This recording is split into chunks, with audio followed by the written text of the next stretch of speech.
Record. Awesome, recording. And we are going to, let's see, what week are we on with this anyway? Let's see, we are on week 6, Essentials, with this 90-day challenge with Rachel Hollis. So let's go ahead and kind of pick up where we left off yesterday and see what he has to say about essentials. Maybe it can help us kind of create some lists or get some inspiration or motivation or support, you know, like whatever we need or think that we need. Let's see if we can find it here. Excuse me.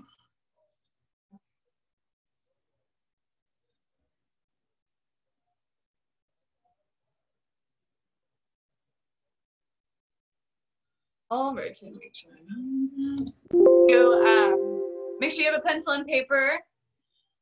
Maybe have a list of your, like a number, like 1, 2, 3, 4, 5. So that way, if he does start talking about essential lists and something sparks in you or something is said that you're like, oh, I get it. Oh, that's a good one. Maybe you can start kind of jotting those down as well. But make sure you have some pencil and paper because I think we're gonna need to take notes. The reason why I think that is because obviously we don't have the answers. So there's got to be something here. Okay, so make sure you're taking notes.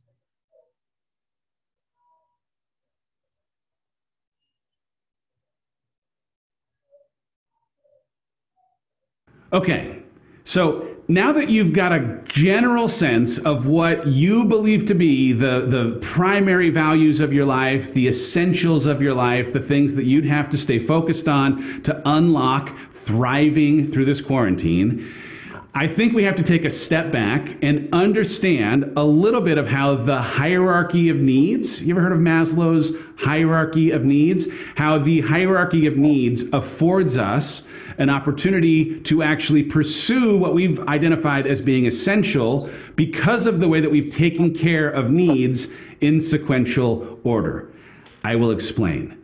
So, according to Maslow, we have 5 categories of needs. There's physiological, safety, love, esteem, and self-actualization, right? There's a pyramid. Hopefully there'll be a pyramid graphic right here. There'll be a pyramid in your PDF. But those are the hierarchy of needs, right? And in his theory, the higher needs in the hierarchy begin to emerge when people feel like they have sufficiently satisfied the previous need. Or said another way, you cannot actually satisfy some of your needs that exist at the top of the pyramid if you have not already addressed some of the needs that exist at the bottom.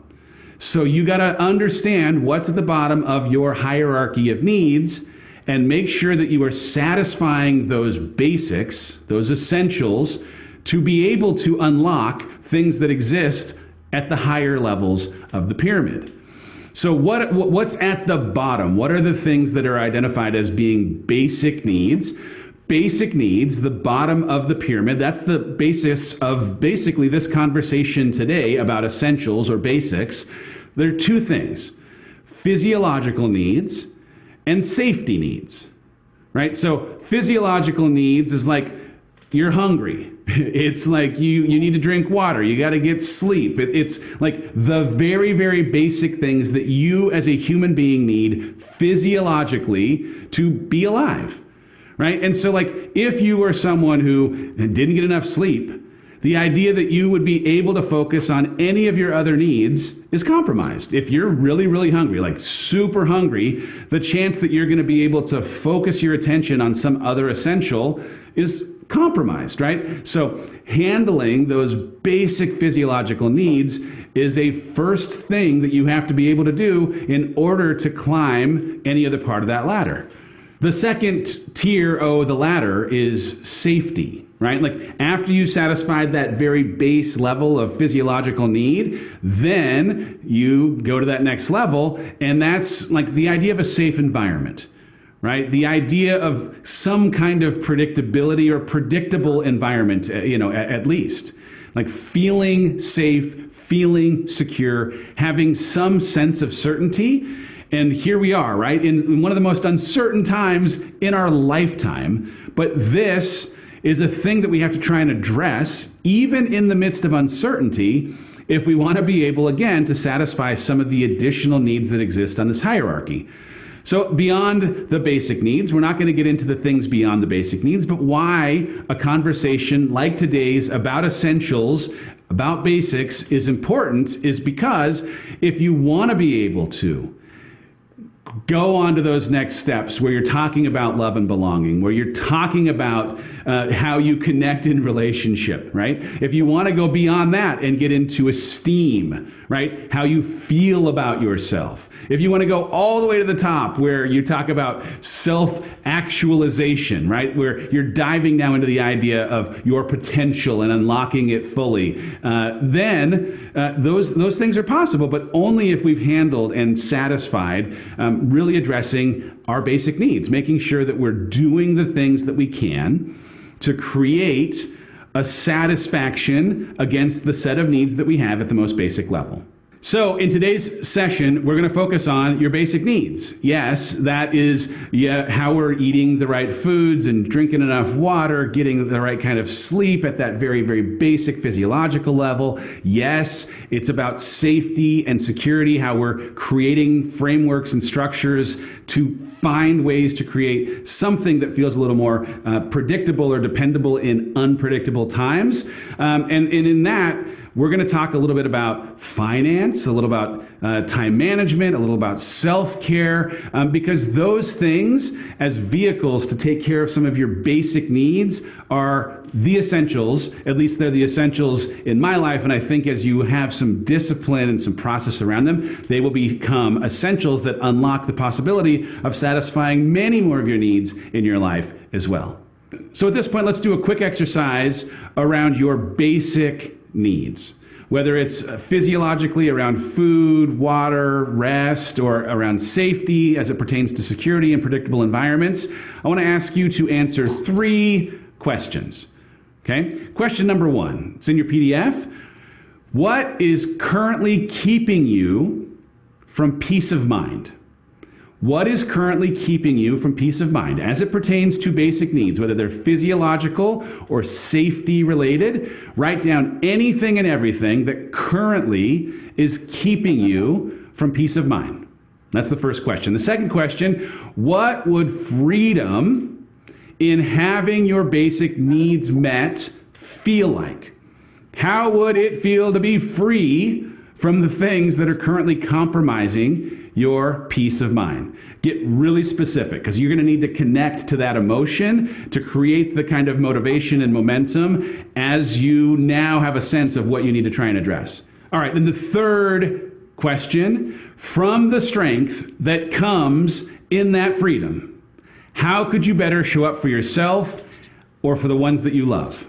Right? I want you to write down the actual tactical things that you could better do if you were freed up from the things that currently create pain for you, create worry for you, create anxiety for you, that in some way compromise your peace of mind. Were you free from those things and you now in this posture of strength were able to better show up for other people?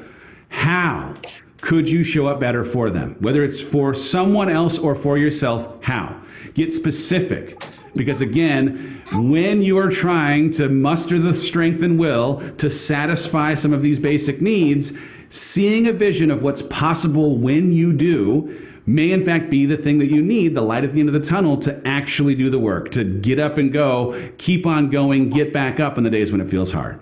Go ahead and answer those 3 questions now. Let me pause the video. Okay, so what was the second one? Did anybody write it down? Okay, so what keeps your family, or what keeps you from peace of mind, and what was the second? What does it feel like to have all of your basic needs met, to have the freedom of having to have your peace of mind? What does that feel like to you? And he said to be specific on that. Okay, and then the third one is, how could you show up if all of those were met? Correct. Okay. How can I better show up for myself and my loved ones with all of those needs being met? Okay. So for 1, what keeps you from peace of mind? like for some of you guys, it could be, my husband lost his job, or I'm not working, or my kids aren't going to school, or, so what keeps you from peace of mind? For me, to be honest, is just like what keeps me from peace of mind is the fact that my business is already, it's a lot of online. Like obviously we do calls and things like that, but what keeps me from peace of mind is that I can't get together when we're supposed to. Like we were supposed to go on trips. We're supposed to go to Summit for a huge event. We're supposed to have retreats. And what keeps me from peace of mind is not even being able to have those small little events where we get to touch and feel and see each other in real life. That we just aren't going to be able to have that. And I think that those specific events are so important to my coaching, to my business, to our team. And so it bothers me that we can't have any of that. So I would say that's probably something that keeps me from peace of mind. I don't know if it's like a basic essential, but it's just something like with my business, but that keeps me from peace of mind. But I don't think it has, like, we have food, we have water, I have a roof over my head. I wouldn't say that we have any issues with our basic essentials. So that's I don't know about, like, number one is supposed to be a basic essential that keeps me from peace of mind, but I think most of my essentials are probably met. Jenny? So, yeah. I was going to say it's Nicole. I was going to say it's almost like everything just kind of falls on our shoulders right now. Yeah. I think and that's what I'm getting ready to write. It's like what I'm struggling with right now is there's no separation between my school life and my home life. There's 24/7. Whereas with school, I could leave it at school and I could shut it off and make family the priority for the night. But a lot of times my email is blowing up from where, Google Classroom, it sends it all through. I could, click it and say, I don't want it, but it just helps to be able to kind of keep that record. But I think it's just that separation. Everything right now is just falling on our shoulders, and it's really overwhelming. I could see that, especially if you're used to being able to go to a building where you worked, and then you come home and you have that separation. And so, like you said, you could leave whatever was happening at school kind of at school. And so then when you would come home or separate yourself, like you could have that division. And now that it's like all crammed under one, it's really hard to divide it. I mean, gosh, I've been, for 4 years, I've been working from home while, taking care of Derek at home. And for the longest time, I just couldn't figure it out. Like, because I would be trying to work with him and coach at the same time. And I'd be like playing with him and like messaging at the same time. And so I had to get really disciplined in myself to do like work hours. So like he knows right now, like he may come in or pop in or whatever, but he knows that I'm working, right? Like he knows that this is work time and that after this is Derek time. And, it's kind of hit or miss on whether he like fully stays out the full hour or not. It's not really that big of a deal, but he knows that mom's working. And then when mom gets done, she disconnects and she kind of spends time over there with him. And so that's something that I kind of had to like start setting, and he's gotten more used to it over the years.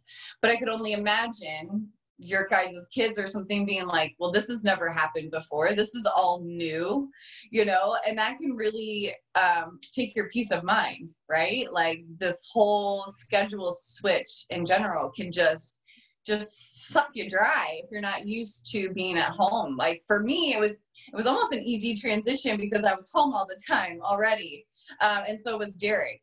And so it was like, we were extra home, which was kind of weird, but it wasn't as big of a deal. But for some of you guys, maybe your kids went to daycare and you went to work, and now you're just stuck at home all day, and it's like, holy crap, we're just staring at each other all day, every day, and I'm trying to work, and they're bored, and it can be really hard. So I definitely could see that being a good number one of like what takes your peace of mind is not having your personal space, right? Or not being able to separate your business from your personal life. That can be really hard if you're not used to it, or if maybe your kids or your husband won't allow you personal space. I had to set that for a long time, because when I first started working, you guys, we were living in an RV. We literally sat 3 feet from each other at all times. And so when I'm over here on my phone trying to work and my family's trying to get my attention, and I had nowhere to go to be like, I'm working, until finally we kind of moved and I got in new places and I got more serious. And then finally I'm like, this 3rd bedroom is becoming my office. That I actually did that at our last house. I was just like, it was set up as a guest bedroom, and I was like, cranked all the beds. I like literally one day when Mike was at work, I just like turned it into my office, like, surprise. This is now my office. And he was like, what? I was like, yep. But I just had to do it because I needed that personal space. Like, I needed it. It was essential to me and my business to continue having that personal space. And it's still, and now I carry it, everywhere we go. I'm like, I need a place for a desk or an office. Like, it's essential to me to have that. And so I could imagine, if you're not used to that, or you haven't been able to set that law down yet, it can really take your peace of mind. Right. So that's a really good one for the first one, is just like, man, my peace of mind is gone because I just don't have my workspace or my personal space anymore. Like, everybody's just all on top of me. And so, like, how could you show up? So I'm going to jump down. Okay, wait, what was number 2 is like basic needs met. So like, how could you meet this basic need? How could you set work hours, to where at 8 p.m. my phone gets turned off and I don't answer any more kids' emails. They can wait till tomorrow. The work can wait till tomorrow. I do that a lot of times, you guys. Like, I will put my phone on the charger, turn it off at like 8 p.m. because that's kind of like when I'll start, then I'll lay Derek down, and then Mike and I will do like an adult movie and like phoneless, because not only do I need that one-on-one work time, but I need that one-on-one personal time too. Right? Like, we got to balance it. And so if your peace of mind is being taken because you have so many people, in your business, for number 2, I would say create a workspace. How could you benefit, or, how could you, that basic need become met? Okay. This is my work hour. This is my workspace. I'm going to get up an hour early and answer all these emails before my kids even wake up. So that way it's just done for the day. And now I can focus on everybody else's basic needs, And then number 3 is like, if you were to able have that work hour, how could that benefit? How could you show up after that? So say you got up an hour early to do all those emails before your kids go up. Now imagine yourself of how you could show up for your family because you got all your work done. You're clear-minded. You're not thinking about all these people that you need to message or the kids that you need to check in with because you already did that. Now you can wholeheartedly show up for your family for the rest of the day. Right? So that's kind of, yeah. This is seriously one thing that I've been trying to do. I keep telling myself, I'm going to get up earlier. But here's the problem. Somebody help me with this. Okay. My children are in my bed. One of them usually ends up in my bed. So if I move, dude, Bo's arm goes around my head and like won't let me go. So I'm like always trying to scoot out. But as soon as I wake up, he's up. And then it's like, okay, this is pointless because then I am like full mom working. So like, I want to do that. I want to get up an hour early, drink my coffee, read my book or journal or something. And I've tried. I can't. Yeah. I don't know how, but I think that would be a great time to do that. So any, thanks. Any suggestions, ladies? Yeah, absolutely. You have 3 kids under 5, is that correct? Yeah, I do. Yeah. Yeah. Melatonin gummies. Melatonin, yeah. Give it to them. I was actually thinking gummies. Instead of the thing is they sleep good. Yeah. He just gets up and he'll come right in my bed. He'll fall right asleep.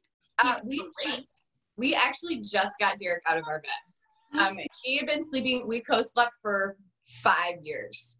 Like literally every night Derek slept with us. Like even when we lived in an RV, we didn't even pull out the little couch. He just slept with us in the RV. He just got really used to that. We got used to it. There was a point where he got too big. I mean, like when he hit 5, I was like, dude, like we just can't do this anymore. I was like, your knee is in my back. Like we're getting more sleep. And so eventually I put him in his own bed and I put one of the dogs with him. So he sleeps with Nisha, which kind of helps him like have that comfort and that like warmth or like that body, you know. Honestly, you're just in a season of life. I'm sorry. That's how I would think life is already like turned upside down, like from like not going to school and not teaching and like now it's like I'm just like a stay-at-home mom more than I feel like a teacher, and it's like it's perfect to have that hour. So instead of getting up early, could you stay up an extra hour later? At that point, I am exhausted. Yeah. Like, and I'm an early bird. Like, I go to bed at 9:30. Yeah, me too.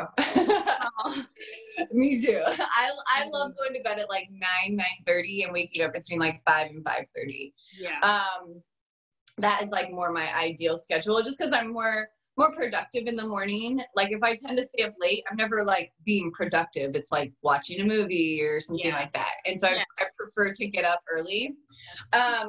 You know, some things I used to do with Derek, because he would wake, because I actually, as soon as you started saying that, I was like, yeah, I've been there, because Derek would do that. So we would, and he actually wakes up, like when Mike and I wake up and work out at like 5:30, he wakes up, like he's up with us. And he's either trying to work out with us, or sometimes I can get him to like lay back on the couch. That was like one thing I was going to suggest is like, if you do get up and they get up with you, like I try to like lay him back down. No. Or like turn on watch any TV, like zero. He is 2, but he has no interest in TV. He like that's good though. No, not really. That's good though. You know, I think you just got to give yourself some grace maybe in this little time period and know, hi, there he is. Yeah, I know. Yeah. Yes, it is hard because I love the idea of doing that. Yeah. Do you get a nap time? Oh yeah, he naps. Yep. Yeah. Because you could maybe try and, you know, power half hour or power hour during like a nap time. But I know you have 3. So what are the odds of you getting all 3 of them down for a nap at the same time? Doesn't happen. Yeah, I figured. Okay. See, guys, this is reality. Yeah, like I could easily be like, oh, just get up early, or oh, just figure it out, or oh, just sit. No, it's not reality. If your reality is that you have 3 kids, you're home from your business, and you're trying to work on a coaching business, and it's chaos. That's reality. That's legit reality. And almost, you just need to kind of own that. You know, be like, yo, I'm just in this chaos. It's a little crazy, but we're just in it, and we're just going to ride it out. I'm going to do what I can with what I have, and I'm going to feel proud of that, no matter what it is.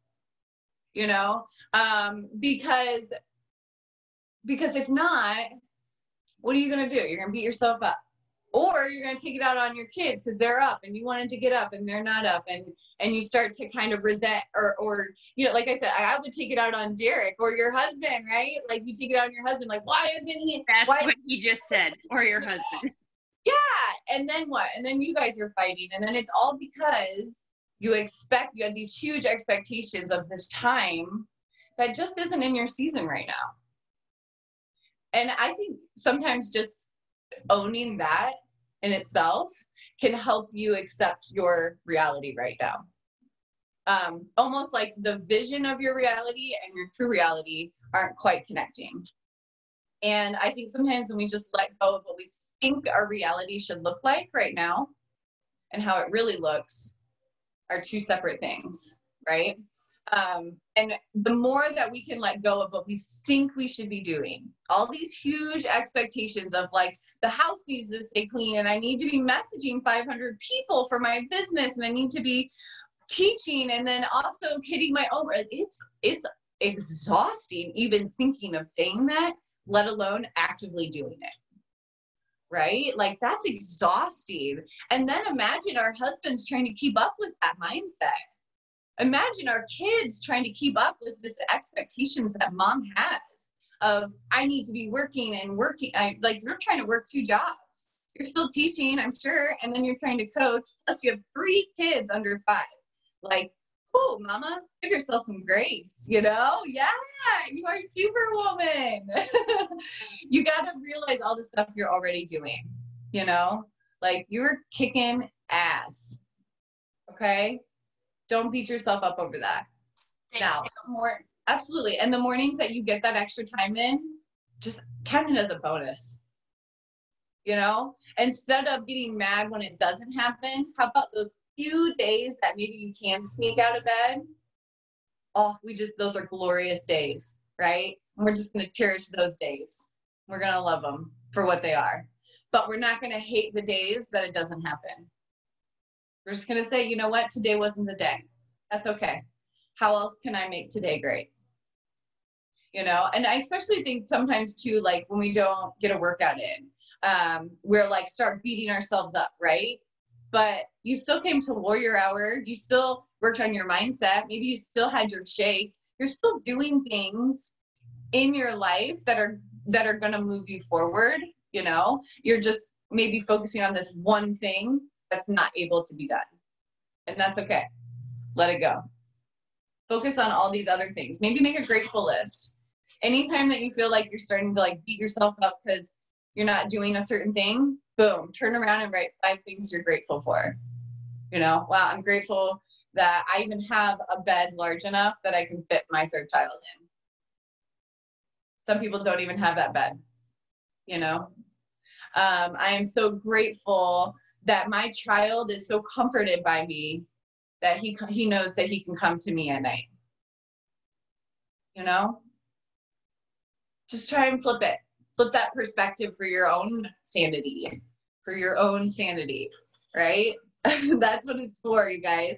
Yes, it's going to benefit the kids. It's going to benefit our husband, but man, we've got to take care of our own sanity. Okay? Oh, you were such a good mom, Carly. It's so cute.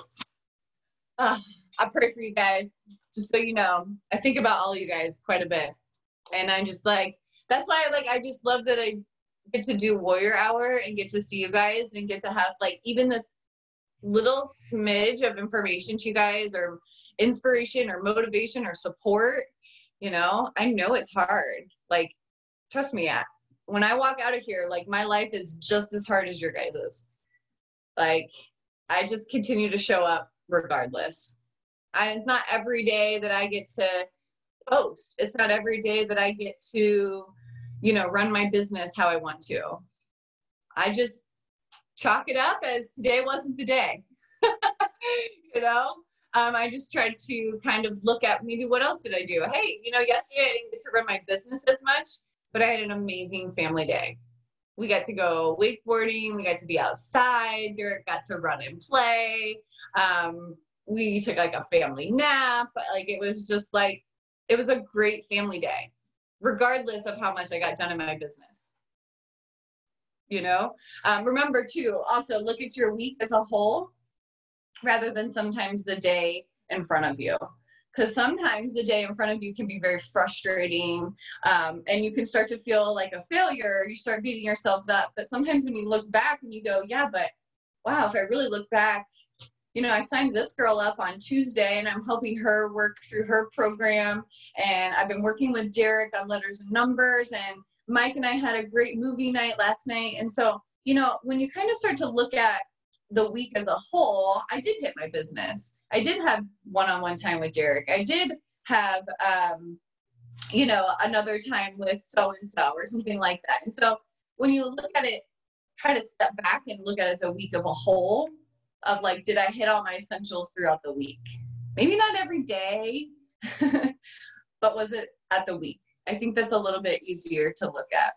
And it gives us a little bit more flexibility and time to step back too. Sorry if you guys can see all these notifications here. Okay, so let's keep listening or well, I think 47. How do we feel? Let's see. What do we think? We could listen to like 5 more minutes, or we could just push it off to tomorrow. I feel like 5 more minutes isn't going to, but oh my goodness. I'm like reading all these chats. You guys are awesome. I love that you guys do this.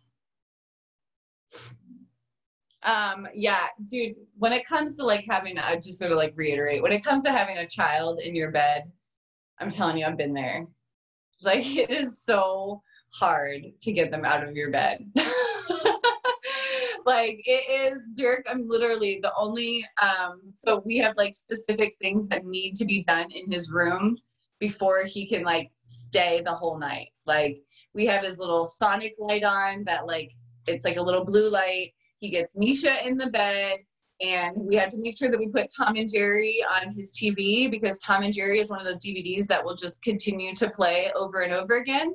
And I just turn it all the way down, and it has to stay on. Like, don't turn it off throughout the night, because he'll wake up and he'll see it, and then he'll come and get you in the middle of the night. He's like, my Tom and Jerry isn't working. And I'm like, oh. But like, he'll wake up and like check for it. It's so funny. But that was like, there were like specific things that I had to do to like finally get him out of our bed. But also, he just had to become old enough, you know, like I feel like he wasn't really ready to be in his own bed until he was about 5. I don't know. And I kind of beat myself up about that for like years in the beginning. Like, because you read all this stuff about co-sleeping and don't co-sleep or do or whatever, you know. And to me, I was just like, I'm just so over this. I can't even read this stuff. Like, he sleeps with us. It just is what it is. Like, we just come to terms with it, because if not, we're fighting it every day. Or Mike and I were fighting because Derek was in our bed, or someone moves to the couch because Derek's in our bed, and da da da. And we would have like this whole 3-ring circus all the time. You know, but it's so funny because now Derek sleeps in his bed and we don't even, not even an issue anymore. I wish that Annie would like sleep in my bed. She's never been that way. She's always, since she was like 5 months old, she wanted to be in her own space, own crib. I never had the issue of her sleeping in the bed, but like as a mom, I'm like, she won't even like fall asleep for a nap time on the couch with me. Like, that's how like dependent she is on her own space. So like, on the other aspect of it, like, cherish the time that you have, because I never really got that time of that, like those kind of snuggles and hugs, and I missed that. Like, and she literally, I mean, even when I breastfed, she didn't want to sleep in the bed with me. She'd be like, put me back. Really? That's interesting. That's actually, and you never know, like, man, like what you could possibly like hate, another mom is craving, you know, because Derek would not nap or sleep unless he was on me, which was fine when he was a baby, right? And then he got like 2 or 3, and I was just like stuck under this child, and I was like, what do I do? You know, and he would just like, oh, and he'd be like hot and sweaty, and I was like, you know, and then there was a point where like he would fall asleep on the couch. I could get him to fall asleep on the couch, and I could carry him to his bed, and then he wouldn't come into our bed until like 2 a.m. So I was like, oh, I could at least get like a good window of sleep by myself until he came in. So it was like a process to even get him into his own bed. But it is funny, now that he's in his own bed, I forget all about all that stuff. Like I know it happened, but it's kind of in the past, and it's no longer even something I think about, you know? Like, I think that's even like, I know some of you guys who have like breastfed, you know, you breastfeed your kid, and it's like, like for me, you guys, I actually really hated breastfeeding. I was really surprised I hated breastfeeding. It set like weird sensations in my body, which is, I used to get, so I have restless leg syndrome. So if I get really tired, if I get really antsy, my legs get very antsy. Like, so I have to like beat them. I know it's like weird. So, okay, this is a very random story. But so when I get restless leg syndrome, my feet get really antsy. I can't sit them still. Like, I will be like moving them and like frictioning them. And I will do this thing where I like beat them. I like beat the bottom of them because it overstimulates them, and then sometimes they can calm down. But when I would breastfeed, it would activate it. Like, so I was sitting here trying to breastfeed while, I mean, you guys can't see me, but I was like I was like pedaling my feet back and forth, trying to make it through a breastfeeding section. But I was like, in my head, I was so gung-ho on breastfeeding, right? Like, I was like, I just had an all natural labor, and then you're going to tell me I'm going to do formula? That doesn't make sense to me. I was just like, it ain't happening. So I would try to get through them. And I was like, but then I started to resent and try to avoid breastfeeding. Even though I knew that that's what I wanted to do, I like couldn't quite let it out of my head. It was like that pride. I was holding on to it, right? And I was holding on to it tight. I mean, I tried like the nipple shield, I was trying everything I could think of to try to get through these feedings, but my legs were like, even just thinking about it makes me antsy. It brings back that feeling of how I felt when I was like trying to feed him, and my feet would just activate. I don't know if it was something about the sensation or my nerves or something that would just activate my legs, but it was terrible. And I had to let it go. I tried pumping, and I don't know if any of you guys have ever tried strictly pumping. It just eventually, you don't have that salvation stimulation, and so eventually they stopped producing as much. Even if I was pumping like crazy, they just stopped producing. My left one completely stopped producing. My right one was huge. So I was like I was just like all a mess, and I had no support as well. So if any of you guys were there as well, I had no support during my during my pregnancy or afterwards, other than like my mom was there for like a few weeks and then she went back home, and I was like, oh my God, I just have this child and I don't know what I'm doing. And so I held on to breastfeeding for 3 months. I did that and it was terrible. I like literally when I think of breastfeeding, I instantly like just get anxiety about it. But because I think I just tried to hold on to it for way too long. And so eventually I started supplementing, and then I just went straight into like formula for a few months. And it was one of those things that I used to like beat myself up about for like a long time, right? Because I thought I should be doing something a certain way. And, same goes for you, Carly, is maybe you just feel like maybe you should be doing something a certain way because you see somebody else doing it, or you see, or what, even sometimes of what we think we see too, we're like, oh, well, look at her. She's got 3 kids and she's doing it. But in reality, maybe she's not. Maybe that's what it looks like. Maybe she creates a really great image on her social media, so it looks like she's doing that. But in reality, she's probably still dealing with 3 screaming kids, all wanting 3 separate things for lunch, right? And so just remember too, you guys, like I would say, I don't remember why I was telling you guys that breastfeeding story. Why was I telling you that? I don't remember why. I was like trying to backtrack. I was like, why was I telling you that story? Why did I go there? I can't remember. Amanda, are you typing it? I feel like you're telling me. We're talking about kids and like being in bed, and then but that was weird. I can't Jenny, remember. you always say the things that everyone's thinking. Like you do. It's crazy, you guys. It's like, also remember, like, there's going to be things that you do with your kids that other people don't. And there's going to be things that other people do with their kids that you don't, right? Like, I had a natural labor. I pushed that kid out with absolutely no drugs, right? That was like a huge deal for me. I was like, boom, I did that. But then I turned around and had to use formula. Now, there are people that had C-sections that breastfed their kids for 2 years. And there are people that had natural labors, did breastfeeding, and did co-sleeping.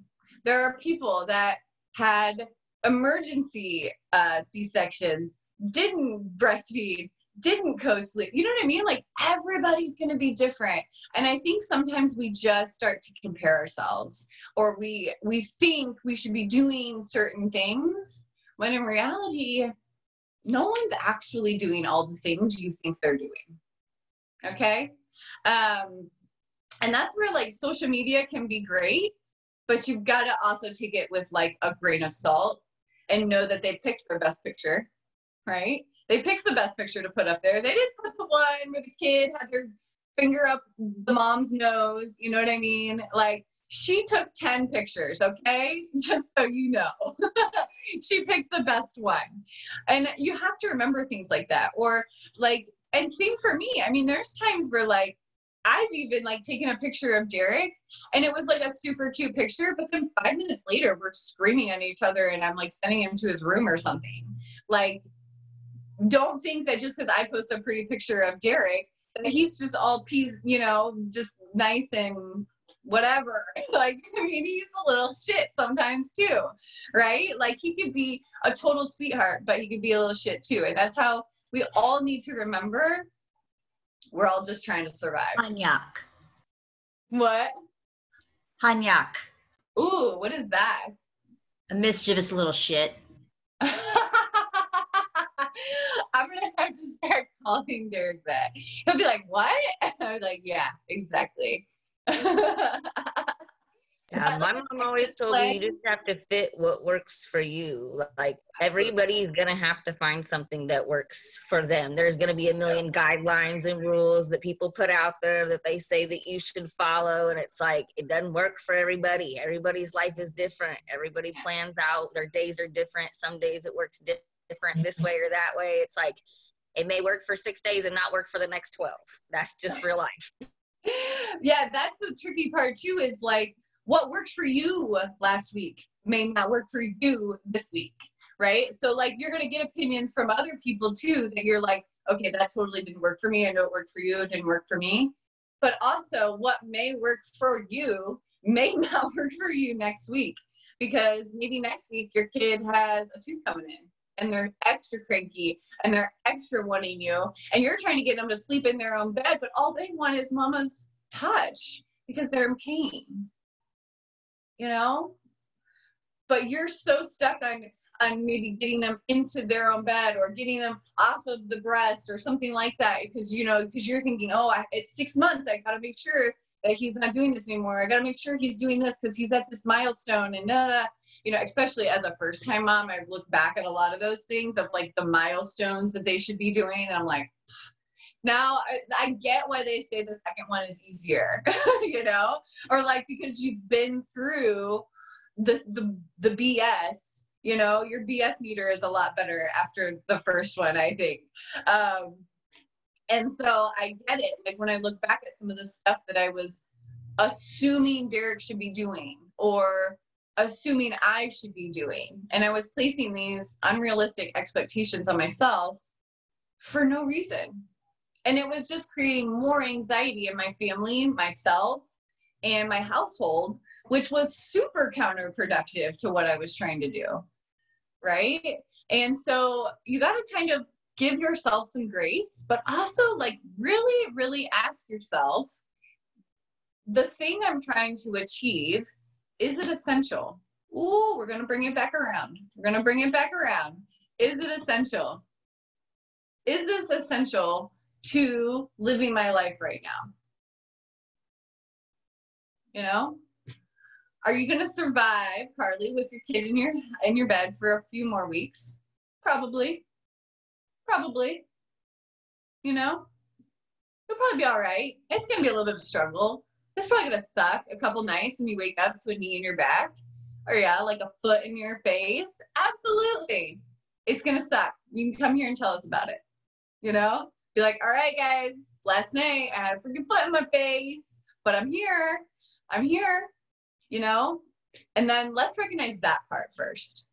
Let's recognize the fact that you still show up every single day, regardless of how many people are in your bed at night. You know, like, dude, like, can we just like recognize that, you know? You're killing it, right? Like, say that to yourself sometimes. Be like, dude, I'm freaking killing it. Even though there are dishes in the sink. Even though my kid isn't wearing the same underwear for 3 days. My bad. You know?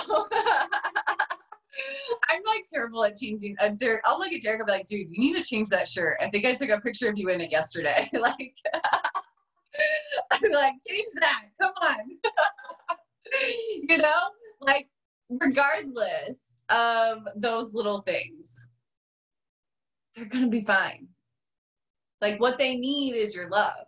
What they need is your support and your tender heart, you know? And maybe a little tough love every once in a while. Absolutely. You know? But I think we got to do that for ourselves too. A little tough love for ourselves, but we need to have a tender heart for ourselves too, because you're doing a lot. You know? I don't even know. I'm like looking at like Carly and Tennille right now. I'm like, you guys have so many kids. I don't know how you guys do it. Like 3 and 4 kids. And then I was just talking to a girl, talking to her about a challenger. She's got 6 kids. I'm just like, holy crap. Like, how do you wrangle all them? And you know, they always kind of joke, yeah, they kind of entertain each other after a while, which I do believe that. And it makes sense. But it's just like, I don't even know how you guys do it. But you're beating yourself up because you're thinking that you aren't doing enough. And I'm looking at you like, you're a freaking saint. You know, I'm looking at you like, holy crap. Like, how does she do it? And you're like, how am I doing it? You know? But it's all in how you say it too. Because you could be like, man, how do I do all this? I don't know how I do it, but I do it pretty well. You know? You can sit there and like toot your own horn. You know? We just constantly beat ourselves up thinking we need to be doing more. And I don't think that's true. I don't think you need to be doing more. I think you need to be appreciating what you're already doing. Yeah. And maybe doing a little less of things that aren't serving you. You know? Analyze those things. I know I have some people that be like, well, I already work. I already take care of kids. I already do it. And I'm like, I'm not asking you to do more. I'm not asking you to find more time. Actually, what I'm going to ask you to do is to find less time for the things that aren't serving you. So maybe that's scrolling on Facebook. That's not serving you. So if you did that less, how much time would that open up in your day? Even if you took out all the little 5-minute increments of doing it and you smashed them all together, that's a 30-minute workout, right? So it's not that I want you guys doing more. I actually want you to start doing less of what's not serving you. So you can really focus on the essential things sitting right in front of you. Okay? And give yourself some grace. Toot your own freaking horn. Right? Like, celebrate your damn self. Right? Like, especially when we're all stuck in the house. Like, you know what I mean? Like, Derek and me would be like, thanks for food. I'd be like, you're welcome. But I'll be like, man, I made his dinner, Mike's dinner, and my dinner all at the same time to where we could eat. Woo, woo. Like, you know, toot your own horn. Be your own biggest fan. Right? Because the moment you are, you're going to see other people really are too. Everyone else will see it too. Right? But if you talk down to yourself, if you beat yourself up, all we're teaching the people around us is to do the same thing to us. Okay? So we have to take ourselves seriously. We have to give ourselves grace. We have to build ourselves up in order to be able to allow other people to see how to treat us. Right? Oh my gosh, Carly, this little face is so freaking cute. He's so cute. That's saving them some days. I want to make you hot dogs. You thought I was going to make you hot dogs? Yes. So. Oh, okay. All right, I guess it's that time. It is that time. All right, ladies. So hopefully you got some ideas of what's essential to you. I don't think you have to have it all figured out. I think that it's going to take us some time to really figure out what's essential to us. And it may change as well, too. That's kind of another little tidbit, is that what you say is your essential right now is going to be based off of your quarantine right now. Now, a couple weeks from now, you may be going back to work, or your husband may be going back to work, and so your essential list may change as well. So it's flexible, okay? It can change over time as you change. Remember that. Alrighty, ladies. Kristen has such a beautiful dog. It is like such a beautiful dog. He's extra bougie too. Extra bougie. I have one of those. She's very high maintenance. My other one, not at all. He's like having a teenager. Like he will literally, like when he doesn't get his way, he will huff and puff at you and then like roll over on his back. He'll kick stuff off. Like he's I love him, but he's horrible. He's worse than Annie. I have like 3 children, basically. Like my dogs are like children. They are very needy little pups. That's for sure. Look at me, just like look at it. Oh my God, what a beautiful dog. I love getting to know you guys. I love getting to know you guys like more and more, like just little tidbits here and there that just like come out as we continue talking, and like just learning little things about you guys, and also just being able to help each other through stuff. Like, you know, just like someone speaks up. Like I know like last week, Nicole kind of spoke up. We were all like, support from every angle. And then it's like, you know, to have Carly speak up today, and it's like support from all these moms, and like, we're all just like giving you the nods even of like, yeah, man, we've been there. Like even just getting nods sometimes is like just validation of like, okay, we're in this together. We're all here, you know, like you could just get that kind of sense of feeling and support. And so I just really like that we've created that. It's pretty cool. So, all right, ladies, I'm going to get a picture if that's okay with you guys, and then we'll scoot. All right, let me see if I can get my Who Cares Go Bobcat shirt in here. I don't know if I can get all of it. There we go. Oh. Okay, you ready? 1, 2, 3. That was cool. That was fun. All right, ladies, I hope you have a fantastic day. I will see you guys tomorrow. I haven't decided if we're going to do the rest of this video or a new video tomorrow. I'll let you guys know. All righty. Bye. Have a good day. Kiss your kids.